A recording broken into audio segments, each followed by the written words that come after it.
Sur l'étape d'après, on a vu Jean-Luc Mélenchon qui demande la destitution du président. Pour vous, la cible, ici, c'est Emmanuel Macron.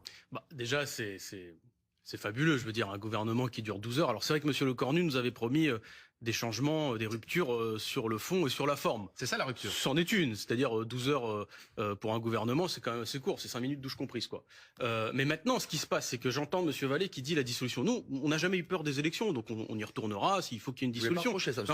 Il y a quand même quelque chose qu'on a tendance à oublier. C'est qu'au sommet de l'État, il y a une tribu de sociopathes qui ont confisqué le pouvoir, et je vous rappelle que la dissolution a déjà eu lieu, qu'on l'a gagnée, d'accord ? Le Front Populaire l'a gagnée, ça ne veut pas dire qu'on avait une majorité absolue, mais on l'avait gagnée, on était premier. Qu'est-ce qui s'est passé ? Mais c'est pas un premier ministre ou une première ministre du nouveau Front Populaire qui a été nommé. C'est-à-dire qu'en fait, au sommet de l'État, il y a quelqu'un qui fait ce qu'il veut, qu'on n'a plus rien à faire.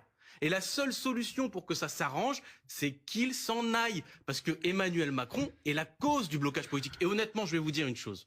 Franchement, le retour de Bruno Le Maire, je me demande si c'est pas une provocation directe de sa part pour faire exploser le bloc majoritaire. Parce que maintenant, l'étape d'après, c'est quoi ? C'est d'essayer de filer les clés du camion au RN pour se refaire une virginité politique au centre en disant, regardez, nous on est dans l'opposition et dans un an revenir. C'est ce que prépare M. Attal, déjà. Donc, si on veut que les choses soient faites dans l'ordre, faisons partir celui qui est responsable du désordre. Il s'appelle Emmanuel Macron et c'est lui qui a un programme politique qui, depuis 2017, pille les ressources des Français pour abreuver les grands groupes et les grandes... Allez, dans une seconde, on...